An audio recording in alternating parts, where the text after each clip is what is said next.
Zone franche. Depuis 2010, 946 cas de rougeole ont été rapportés au Québec. Grâce à la vaccination, on avait pourtant éliminé cette maladie en 1998. De récentes éclosions font craindre un retour des épidémies. Au Québec, moins de 75 % des enfants de 2 ans ont leur vaccination à jour. Nous sommes loin du 95 % exigé pour assurer l'immunisation collective. Et cela met à risque tous les enfants, vaccinés ou non. Le Nouveau-Brunswick et l'Ontario ont rendu obligatoire la vaccination des enfants. C'est même une condition pour rentrer à l'école. Au Québec, aucun projet de loi en vue. Près de la moitié des Québécois se méfient des connaissances scientifiques entourant les vaccins. Dans le reste du Canada, c'est seulement 29 %. Le mouvement anti-vaccin inquiète. Des médecins ont même reçu des menaces de mort. Pour plusieurs, la vaccination, c'est le seul moyen efficace de se protéger contre les maladies. Certains demandent au gouvernement de rendre la vaccination obligatoire pour tous. D'autres sont réticents à voir le gouvernement brimer leurs libertés individuelles et revendiquent le libre choix face aux vaccins. Ces parents vaccinosceptiques doutent de l'efficacité réelle des vaccins et craignent des effets secondaires graves. De nombreux pays ont déjà légiféré sur la question. Au Québec, doit-on rendre obligatoire la vaccination de nos enfants?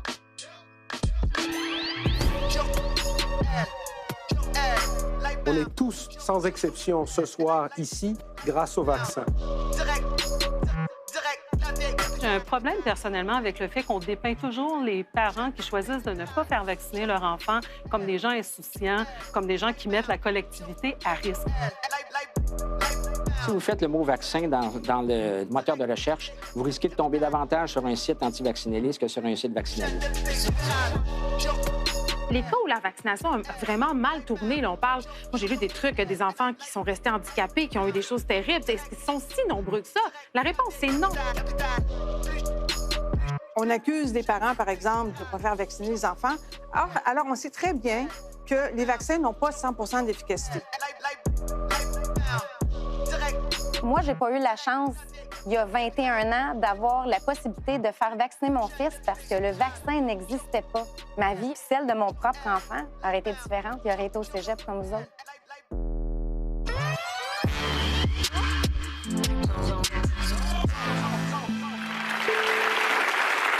Bonsoir et bienvenue à Zone franche. Ce soir, nous parlons de vaccination. C'est bien sûr un enjeu majeur de santé publique avec les récentes éclosions de rougeole, mais c'est également un débat de société qui polarise de plus en plus, avec d'un côté des gens qui considèrent qu'on ne devrait pas rendre la vaccination obligatoire et de l'autre des gens qui considèrent qu'en termes de santé publique, les citoyens ne devraient pas avoir le droit de choisir. Alors justement, ce soir, on va se demander, est-ce que le Québec devrait suivre l'exemple du Nouveau-Brunswick ou de l'Ontario et obliger la vaccination de nos enfants? Alors justement, dans un premier temps, on va essayer de voir, est-ce que la santé collective, la santé publique, celle de tout le monde, devrait primer sur le choix individuel? Je sais que Geneviève Peterson s'est intéressée à la chose, d'abord comme mère de 3 enfants.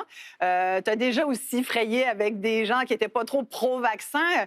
Où es-tu là-dessus? Mais j'ai déjà été anti-vaccin, en fait, férocement. Ma fille de 12 ans, ça a pris comme 4 ans avant que je la fasse vacciner parce que, comme toute bonne mère de famille, tout bon papa aussi, là, tu vas sur des forums de discussion, tu essaies de documenter, puis là, tu commences à lire des choses. Puis moi, je suis une boulimique d'informations, donc évidemment, je commence à lire des livres écrits par des médecins, des livres écrits par des infirmières. Puis je suis comme, oh, attends un peu, là, le calendrier de vaccination québécois. Je fais ça beaucoup en même temps. Je m'étais pas dit, je ne ferai jamais vacciner mon enfant, mais je questionnais beaucoup le calendrier de vaccination. Et à un moment donné, bien, force est d'admettre que les vaccins protègent ton enfant et si tu le fais pas, t'exposes aussi la population. Il y a une responsabilité là-dedans que je n'étais pas prête à assumer, donc j'ai décidé de la faire vacciner.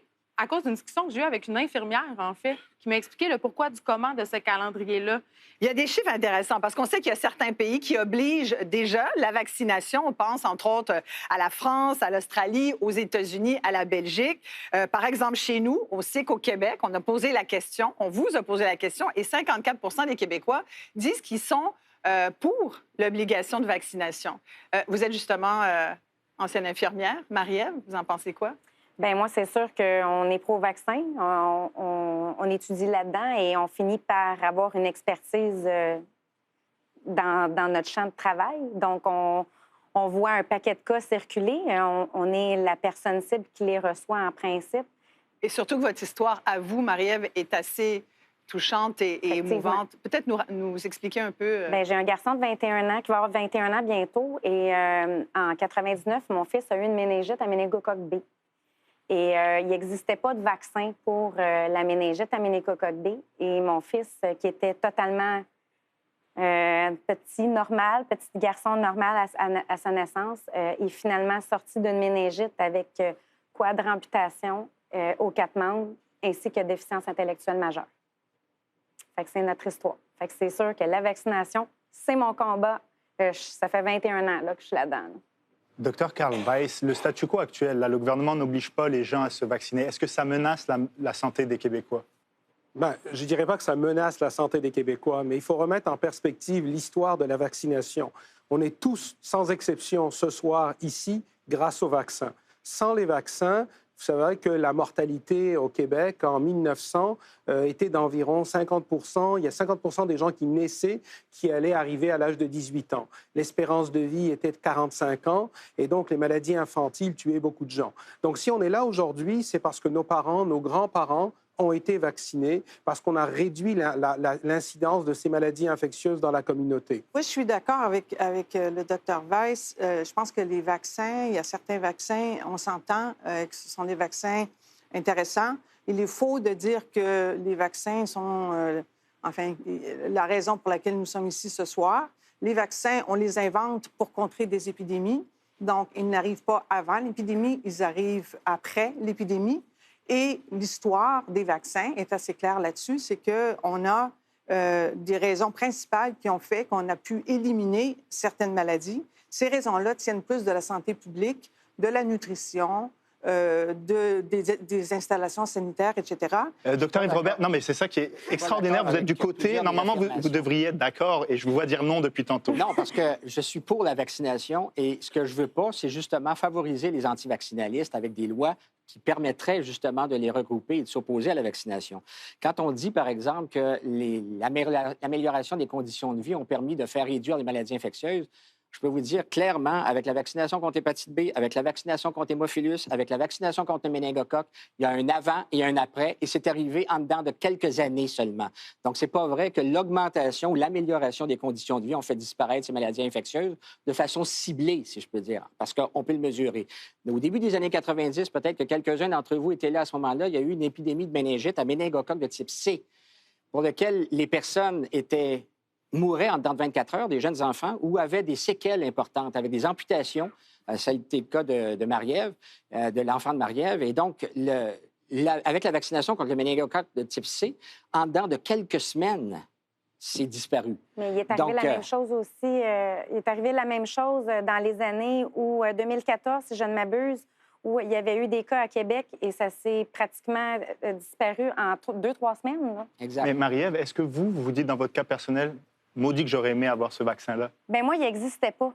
Il n'existait pas il y a 40 ans, le vaccin, parce qu'il y a quand même une recherche. Tu sais, je comprends être pour ou contre ou tout ça, mais tu sais, je veux dire, puis je comprends l'opinion des gens, mais quand on a le choix, puis moi, je l'ai toujours dit, puis tu sais, j'enseigne je vois souvent des jeunes, puis tout ça, tu sais, puis je trouve ça difficile à admettre, mais moi, j'ai pas eu la chance, il y a 21 ans, d'avoir la possibilité de faire vacciner mon fils parce que le vaccin n'existait pas. Il y a 40 ans de recherche, je parle spécifiquement pour le vaccin qui concerne la maladie de mon fils, je parle pas pour les autres. Mais si il y a 21 ans de ça, j'aurais pu bénéficier de ce vaccin-là, parce qu'on va se le dire, c'est comme un cadeau qui nous est un peu donné dans un sens. Pour moi, en tout cas, la vaccination, ma vie aurait été vraiment... Puis celle de mon propre enfant aurait été différente. Il aurait été au cégep comme vous autres. Et il y en a encore des cas de jeunes. Il y a une jeune fille qui est décédée au printemps. Là. Et il est même pas... Méningocoque de type B, comme ça, mais il n'y en a pas. Puis il n'est pas encore au vaccin. Mais c'est ça la question qu'on se pose dans ce premier bloc. On essaie de voir, est-ce qu'on doit vacciner le plus grand nombre? C'est ça la question. Chantal, on ne vous a pas encore entendu là-dessus. Je pense que l'idée, ce n'est pas de remettre en cause tous les vaccins. Je pense que personne qui a fait un peu de recherche qui remet en cause tous les vaccins. On parle ici de l'obligation de se faire vacciner quand la science nous fournit peut-être pas toute l'information dont on a besoin. Je suis absolument pas d'accord, effectivement, avec le fait que c'est les vaccins qui ont fait qu'on soit présent ici. Et effectivement, il y a certains cas de vaccins qui ont été très salutaires pour l'évolution de l'espèce, mais on n'a pas nommé, par exemple, le vaccin de la rougeole, dont il est tellement question. On sait que le taux de cas avait déjà diminué de 95 en 1967. Oui, mais il n'y en a pas d'entretien de vaccin. Est-ce que je peux juste non terminer plus? mon argument? Donc, on a introduit le vaccin en 1969. Donc, ces cas-là, on ne les mentionne pas.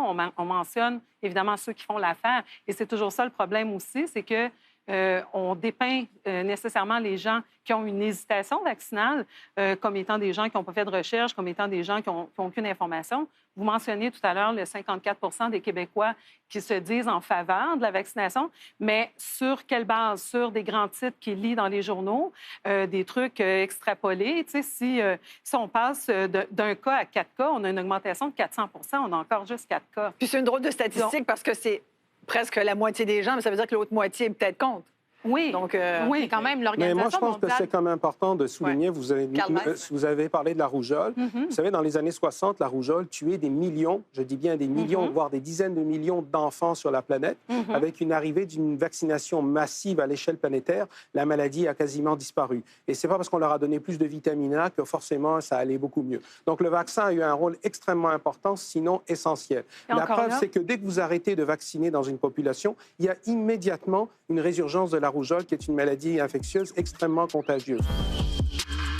L'Organisation mondiale de la santé, l'année passée, déclarait que la part des vaccins était rendue une menace pour la santé publique mondiale. Il y a des groupes anti-vaccins qui ont acheté des billboards à Toronto, je veux dire. Zone franche. Zone franche. Au Québec, on l'a vu, vous l'avez peut-être vu aussi, on assiste à une recrudescence des cas de rougeole au Québec alors qu'on pensait que la maladie avait été éradiquée. Là, évidemment, ça a choqué beaucoup de parents au Québec dont les enfants peuvent être un peu plus fragilisés et ces parents-là disent, bien, faites donc vacciner vos enfants pour protéger les miens. C'est le cas d'ailleurs de la personne qui va venir témoigner avec Raed au centre de la zone. Cette maman va nous dire pourquoi elle est fâchée de voir qu'il y a autant de doutes par rapport à la vaccination.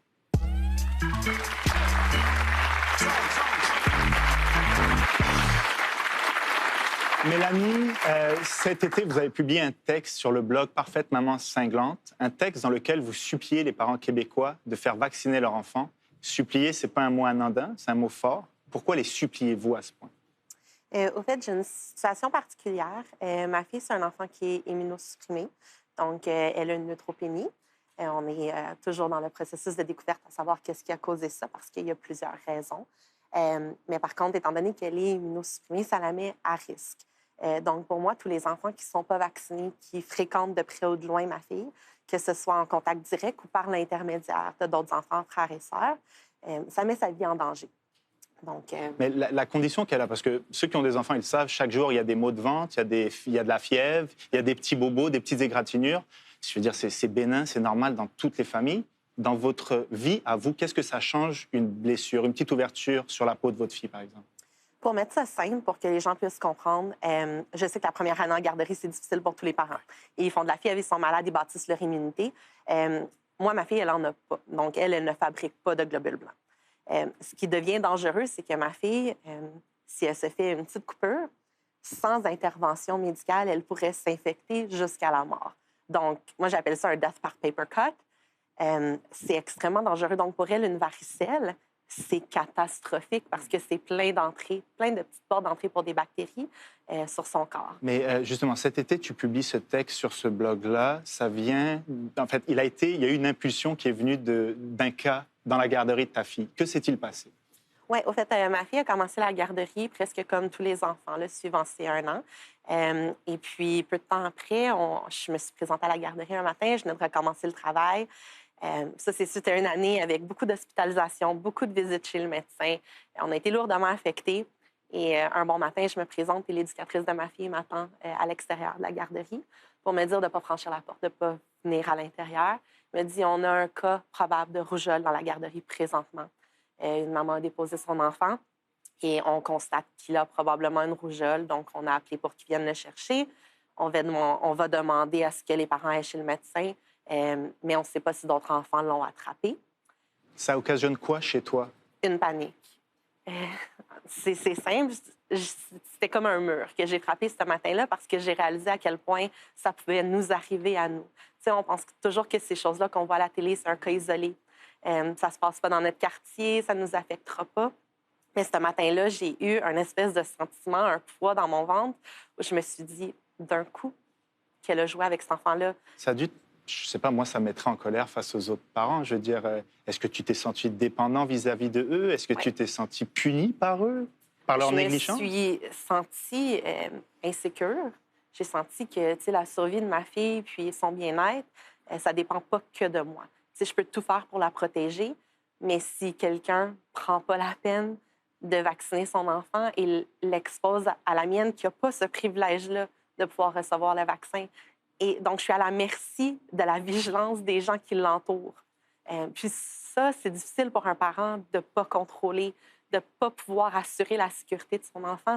C'est intimidant, c'est peurant, c'est frustrant. J'ai eu le goût d'attendre dans la voiture, voir c'était qui le parent qui allait venir chercher son enfant puis le rembarquer dans l'auto. Secrètement, j'aurais voulu aller les confronter et leur dire, savez-vous ce que vous faites? Savez-vous comment c'est dangereux? Mon enfant pourrait en mourir parce que vous avez peur qu'un infime pourcentage de chance, qu'il arrive une douleur, une fièvre, un inconfort temporaire. C'est quelque chose qui, je trouve ça un petit peu sidérant parce que quand on compare si on vaccine nos enfants, à comparer si on les vaccine pas, on protège un plus grand nombre de gens en le faisant que les gens qu'on expose à un risque. Écoute, Mélanie, merci beaucoup pour ce témoignage et bonne santé à ta fille. Merci beaucoup.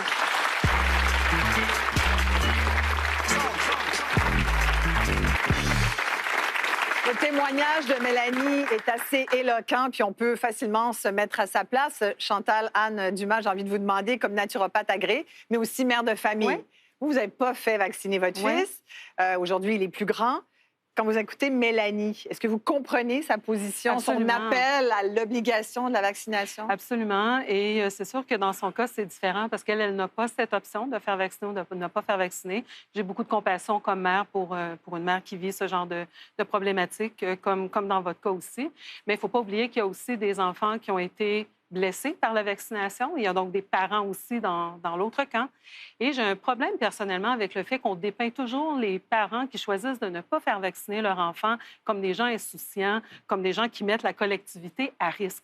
Donc, c'est ça que je trouve toujours un peu embêtant, c'est qu'on lance des grandes affirmations sans vraiment faire la part des choses et sans nous permettre, à nous qui avons fait des choix différents, d'exposer notre point de vue. Donc, en passant, je suis extrêmement... j'ai beaucoup de gratitude d'avoir la chance de parler pour les parents et pour les naturopathes, où souvent on se fait accuser de toutes sortes de choses. Et en fait, il n'y a personne qui dit on ne veut pas de vaccin de manière systématique, mais c'est on ne veut pas que le gouvernement nous force et on veut avoir le choix de choisir nos vaccins. On veut avoir la science qui va supporter nos choix aussi, donc de pouvoir faire des choix libres et éclairés, qui est un principe éthique.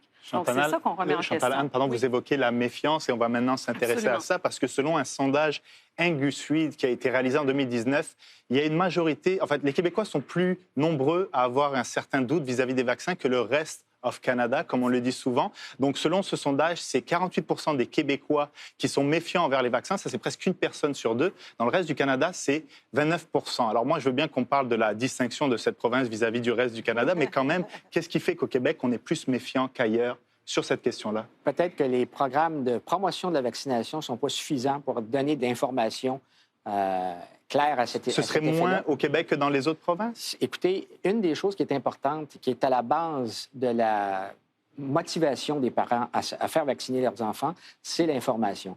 On a la chance au Québec d'avoir un comité d'experts qui fait un regard critique sur les vaccins qui sont rendus disponibles, qu'on appelle le Comité sur l'immunisation du Québec, qui existe depuis 30 ans maintenant, et qui, de façon indépendante, voit effectivement à l'importance de ça et a inclus dans le protocole d'immunisation du Québec, pour chacun des vaccins, à fournir de l'information de base et qui est nécessaire pour qu'un parent puisse faire un consentement libre et éclairé.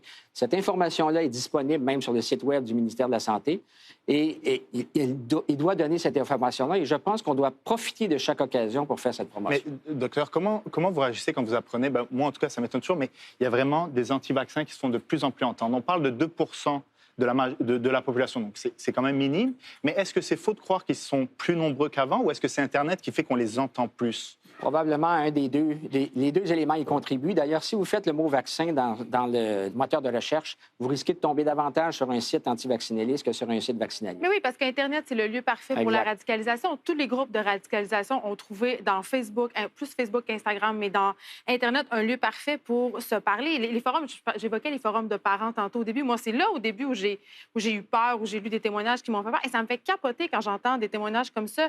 Puis je le comprends, je la comprends, la méfiance, parce que quand on est parent, on veut le meilleur pour son enfant, mais les cas où la vaccination a vraiment mal tourné, là, on parle... Moi, j'ai lu des trucs, des enfants qui sont restés handicapés, qui ont eu des choses terribles. Est-ce qu'ils sont si nombreux que ça? La réponse, c'est non. Les avantages de faire vacciner son enfant dépassent largement les inconvénients. C'est quand même capoté. L'Organisation mondiale de la santé, l'année passée, déclarait que la peur des vaccins était rendue une menace pour la santé publique mondiale. Il y a des groupes anti-vaccins qui ont acheté des billboards à Toronto, je veux dire. Mais là, il faut penser aussi que l'Organisation mondiale de la santé est très fortement subventionnée par l'industrie pharmaceutique. Mais je veux dire, on va arrêter de se mettre la main dans le sable. Là. On lâche les compagnies pharmaceutiques. On ne les lâche pas parce que les compagnies pharmaceutiques sont importantes pour multiplier des discours qui sont des discours d'hystérie vaccinale. Et on a des choses, par exemple, on parle je reviens un petit peu sur le sujet tout à l'heure, mais il reste qu'on accuse des parents, par exemple, de ne pas faire vacciner les enfants. Alors, on sait très bien que les vaccins n'ont pas 100 d'efficacité. C'est pas moi qui le dis, c'est les compagnies pharmaceutiques. Et donc, on sait déjà qu'il n'y a pas 100 d'efficacité. On sait qu'il y a à peu près 10 des gens qui ne répondent pas bien au vaccin. On sait aussi qu'il y a à peu près 6 semaines, dépendamment des vaccins, d'excrétion vaccinale qui fait qu'après la vaccination, on a 6 semaines lorsqu'on est injecté avec un virus vivant où on a une possibilité de communiquer ça à d'autres personnes. On a des enfants qui sont immunosupprimés et qui sont dans les écoles. Alors, dans une situation comme celle-là, de trouver, mais qui est la personne responsable de faire véhiculer les virus et que mon enfant a attrapé ci ou ça, ça devient extrêmement compliqué. Parce que les vaccins ne sont pas efficaces à 100 pour toutes les raisons que j'ai mentionnées. Mais là, je m'excuse parce qu'en médecine, là, tout est comme ça. Quand vous faites une intervention médicale, est-ce que les avantages l'emportent sur les inconvénients? C'est toujours comme ça. Quand on vous prescrit un médicament, c'est toujours comme ça. Tout à fait. La majorité des vaccins sont très efficaces. Souvent, on oublie que le monde de la médecine, le monde vaccinal, le monde des médicaments, et c'est souvent un des mondes qui est le plus surveillé. C'est-à-dire que lorsqu'on fait des études cliniques, et des fois on se trompe, on revient en arrière, etc., mais il y a une surveillance qui est importante. Mais il y a toujours un danger. Mais les effets bénéfiques communautaire de la vaccination l'emporte de très loin sur les effets secondaires potentiels. Vous avez été payé par Merck et Sanofi et GSK et Bristol Myers Squibb, tout à fait comme Geneviève, c'est quand même une accusation un peu grave. C'est une accusation très grave. Non, mais c'est une accusation. Il faudrait juste que Carl Weiss... Zone franche. On parle du doute que les gens, les parents, les citoyens ont par rapport à la vaccination de leurs enfants. Puis moi, comme mère, puis on est plusieurs ici, parents, je l'ai demandé aux médecins de famille. J'ai dit, au pédiatre, on demande aux médecins, est-ce qu'on doit faire vacciner nos enfants? Et sincèrement, c'est étonnant. J'ai fait l'exercice encore dernièrement, en vue de l'émission. Et la réponse, c'est comme vous voulez. Fait que là, comment ça se fait qu'on n'est pas plus directif? Là? J'ai deux spécialistes. On a quand même une responsabilité comme parents d'aller chercher de l'information. On est sorti de l'ère. Oui, mais tu l'apprends où, Geneviève? Il y en a qui vont sur Internet, puis il y en a qui vont sur le... Je suis tout à fait en désaccord. J'ai supervisé une étudiante qui a fait son doctorat sur la question et qui a interviewé donc des infirmières et des médecins. Et au contraire de ce que vous venez de dénoncer, ce qu'on a trouvé dans cette étude, c'est qu'au Québec, il y avait une omerta au sujet des vaccins et que les infirmières et certains médecins qui sont liés, surtout en santé publique, qui sont dans les domaines de la vaccination, font face à cette omerta. Mais qu'est-ce qu'ils disent en privé? Qu'est-ce qu'ils disent en privé qu'on ne dit pas en public, par exemple? Voilà. Mais ce qu'ils disent en privé, c'est entre autres les problèmes d'accidents suite aux vaccins, les blessures causées par les vaccins. les infirmières les voient de façon quotidienne, elles ne peuvent jamais en parler. Mais c'est quoi ces Mais c'est quoi Les ces médecins blessures? ne peuvent jamais en parler. Non, mais là, Ensuite, il faut que vous disiez c'est quoi les blessures, parce que si vous dites que j'ai mal après être vacciné, non, ou je ne sais pas de ça dont je parle. alors Je parle des enfants qui ont des accidents auto-immunes, qui ont toutes sortes de mais précisez, statistiquement, ça représente parce que combien ça, d'enfants? habituellement, c'est bien répertorié. Si je peux terminer, donc, l'étude, ce qu'elle dit clairement, c'est qu'il y a une omerta, même moi, j'essaie d'en parler là, puis on m'interrompt. Non, chacun aura le droit de parole. Fait allez-y, finissez votre idée, mais laissez les autres après répondre. On va laisser Geneviève aller jusqu'au bout de son idée. Alors, l'autre chose, donc, qui n'est pas discutée publiquement, ce sont les quotas.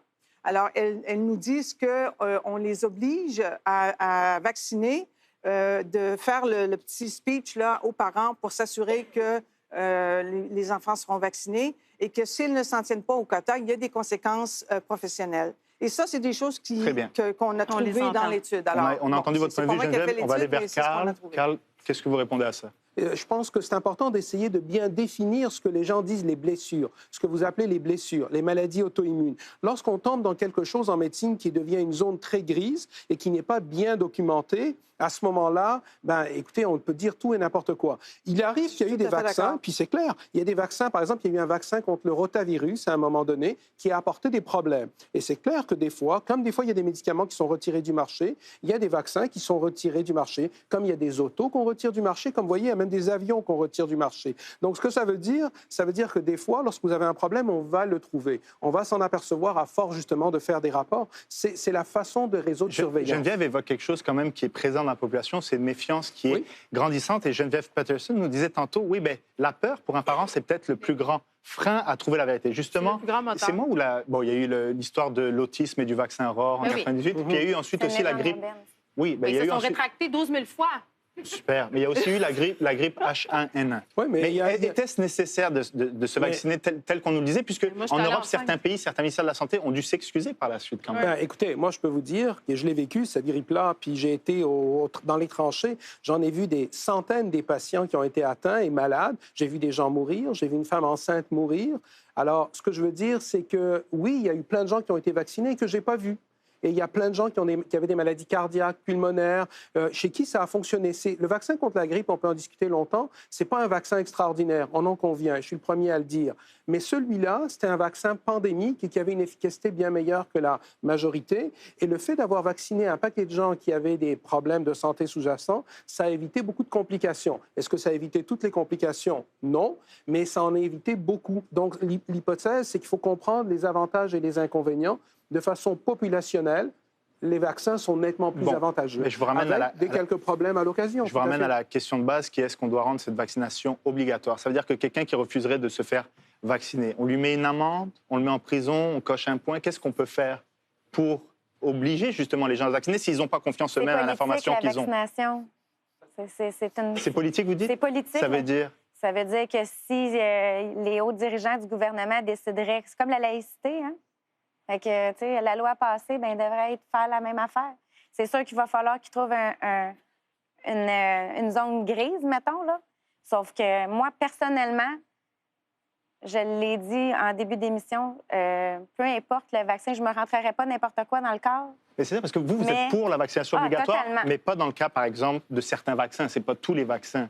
Moi, personnellement, ça serait celui de la grippe parce qu'il y a quand même un cycle. Mais à part ça... c'est à peu près le seul que je dirais non. Là, une chose importante à rappeler, c'est que chaque programme de vaccination a des objectifs particuliers.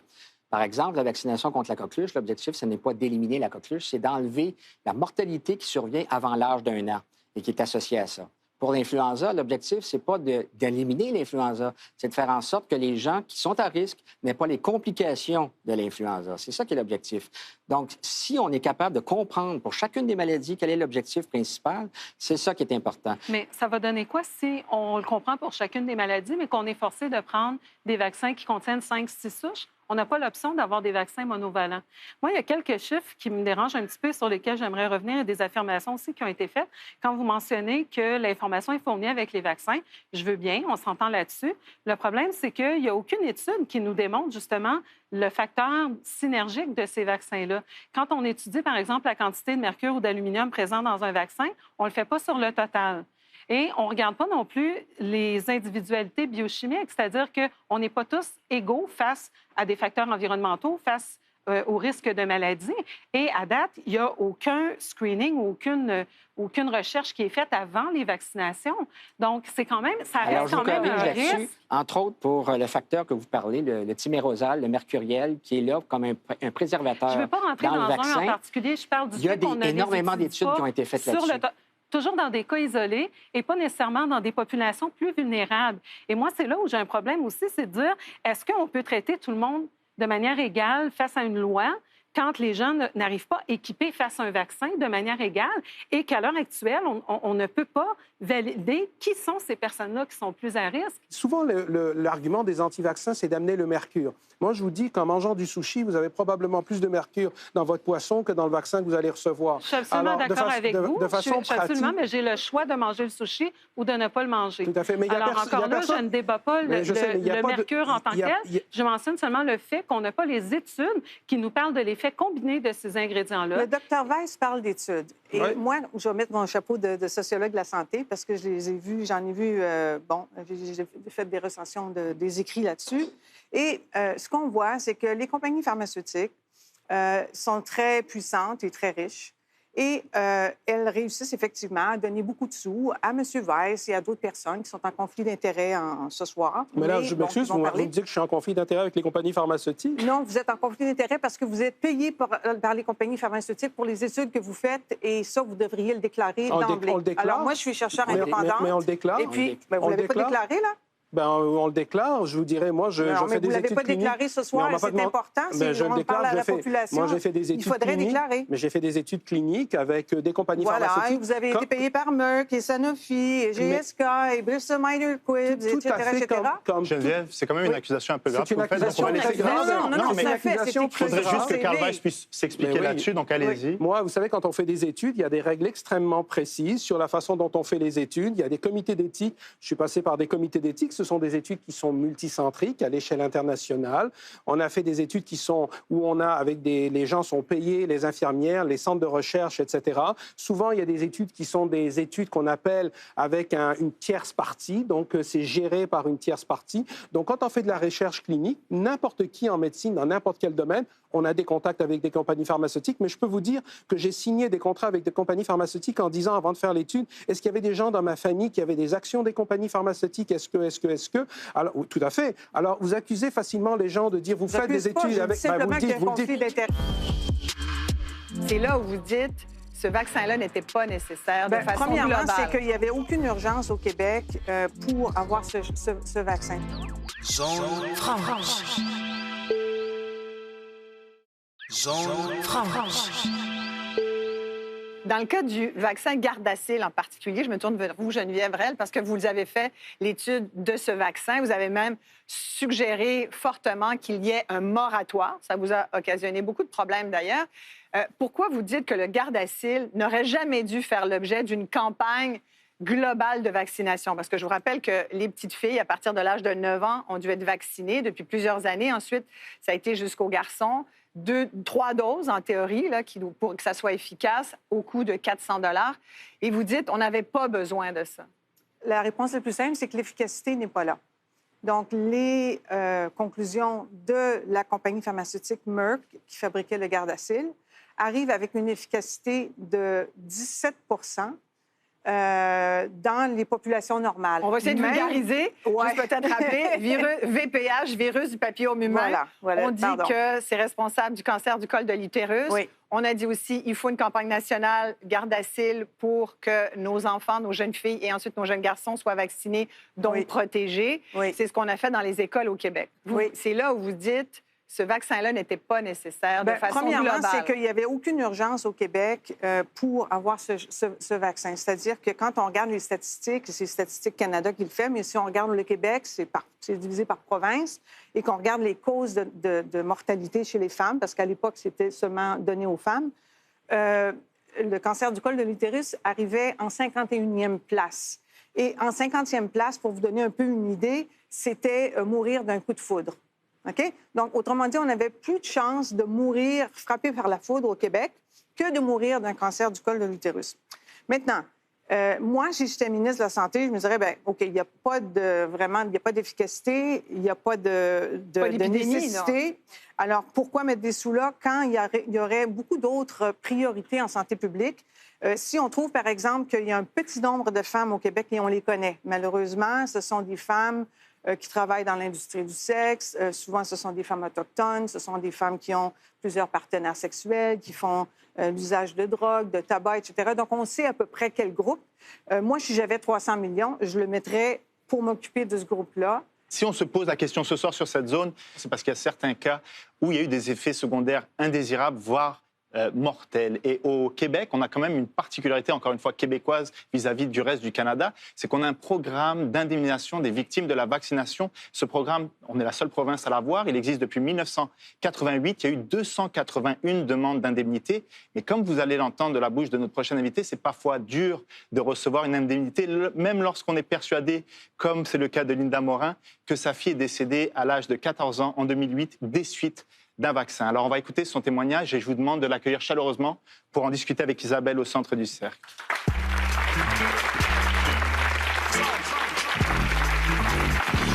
Linda Morin, merci beaucoup d'être là ce soir pour nous expliquer comment ça s'est passé, en fait. En décembre 2008, votre fille Annabelle est morte après avoir reçu une deuxième dose du vaccin Gardasil. Vous l'avez retrouvée inconsciente dans la baignoire. Qu'est-ce qui s'est passé à ce moment-là? Bien, elle avait eu sa première dose au mois d'octobre. Et puis, 2 semaines après, un soir, elle est sortie de sa chambre. Elle était complètement comme dans un état second. Elle ne pouvait plus parler, elle salivait et tout ça. On l'a emmenée à l'hôpital. C'est revenu. Je l'ai emmenée en salle de bain. C'est revenu avec des compresses. 45 minutes après, c'est revenu. Alors, j'ai appelé InfoSanté. Ils m'ont dit de la descendre à Sainte-Justine. On est allé à Sainte-Justine. De là, ils l'ont gardée toute la nuit. Mais le matin, j'ai demandé de faire un scan, puis le scan était normal. Alors, on est revenu à la maison. Ils ont dit peut-être une probabilité de migraine basilaire. Moi, quand ils m'ont donné le diagnostic, là, je savais que je ne pouvais pas croire que ça pouvait être ça parce que, tu sais, moi, je l'avais vu, ma fille était vraiment dans un état second. Neurologiquement, là, elle n'était plus là. Vous étiez convaincu que c'était le Gardasil à ce moment-là? Non, je ne savais pas encore? Je ne savais pas parce qu'elle avait eu son vaccin, elle avait 14 ans. Donc, je n'ai pas su qu'à l'école, ils ne nous disent pas. Ils nous disent qu'ils donnent le vaccin au début de l'année, mais on n'a pas les dates de vaccination. Alors, elle était responsable, elle ne me l'a pas dit, elle ne m'en a pas parlé. Elle a eu son vaccin un matin. Puis après ça, bien, elle revenait à la maison, elle était correcte. Puis un soir, le 9 décembre, elle est partie prendre son bain. Elle avait eu sa dose le 24 novembre que je n'ai pas su. J'ai su après parce que j'ai fait des démarches. Et puis, elle n'est jamais sortie de la salle de bain. Je l'ai trouvée sous l'eau. Ça faisait une demi-heure qu'elle était dans le bain. J'ai cogné, ça n'a pas répondu. Puis quand je suis arrivée, elle était décédée. Donc, c'était à l'hôpital. Ils ont dit que c'était un arrêt cardio-respiratoire et tout. Puis, au mois de février 2009, il y avait eu une annonce dans le journal qui disait qu'il y avait eu il y a 3 filles qui avaient été hospitalisées par rapport au Gardasil en Espagne.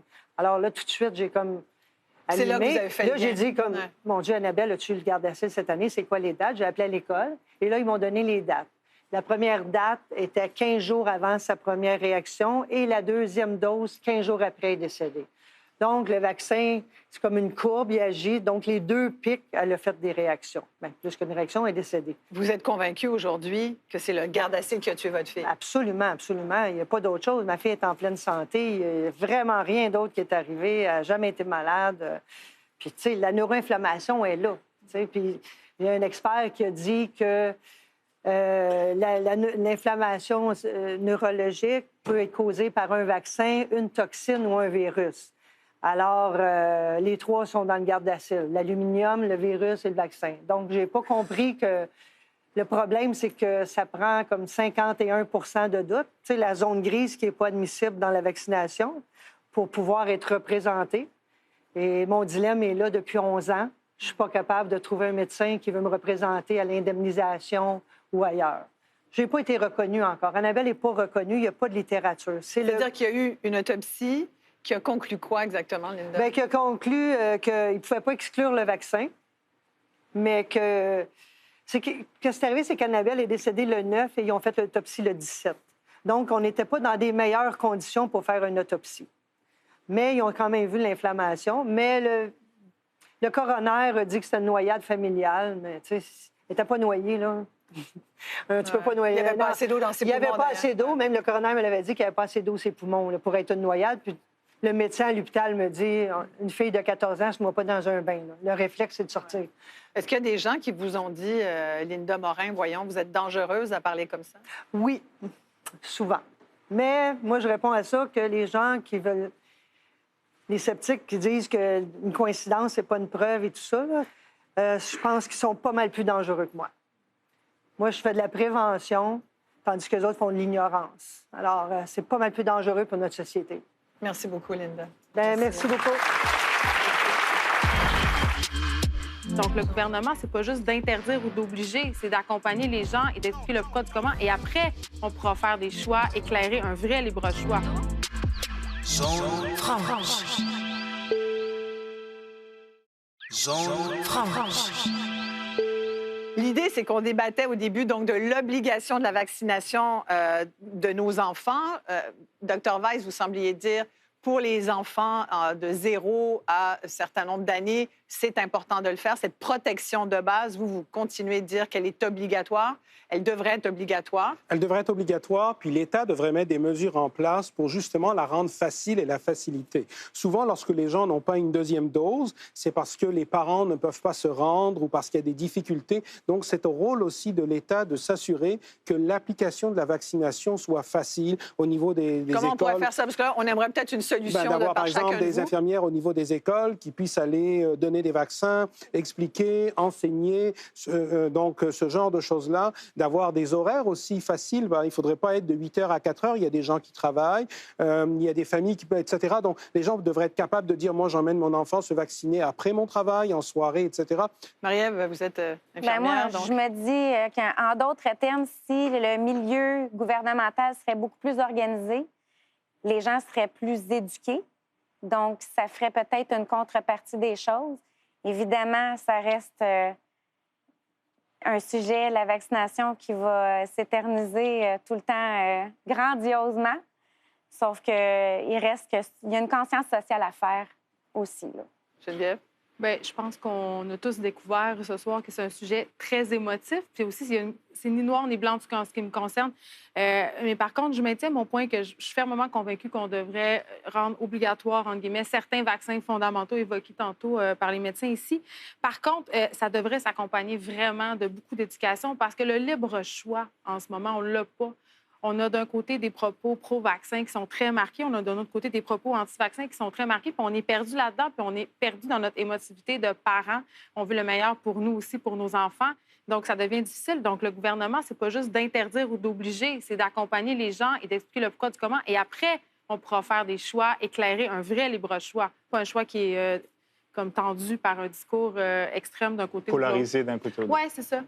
On va conclure très rapidement. Donc, rapidement, vos positions. Chantal Anne, une solution peut-être? Bien, il y en a plusieurs. En fait, je pense qu'il faut faire de la vraie prévention, autant en matière d'éducation, en matière d'être capable d'identifier quels sont les individus qui pourraient potentiellement être susceptibles en termes de variations épigénétiques, etc.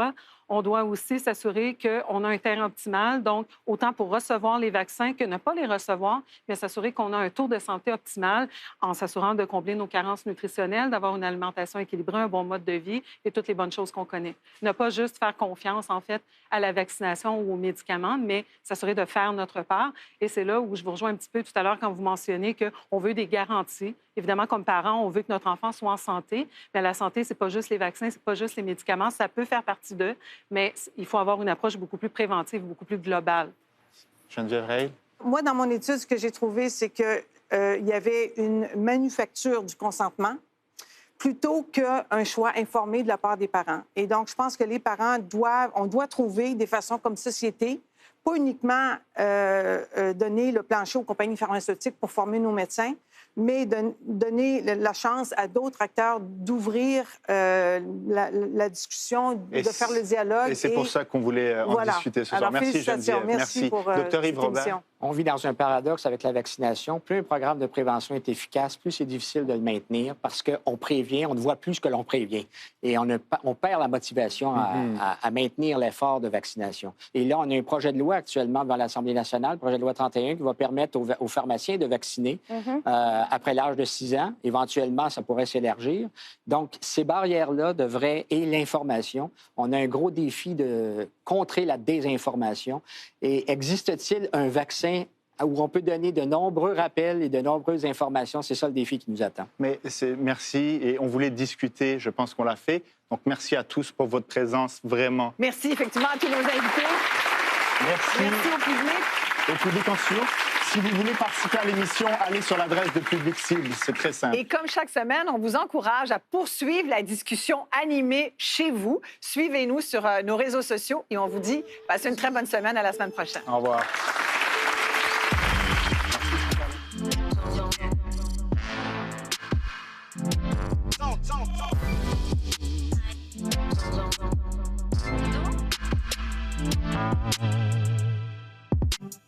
Thank you.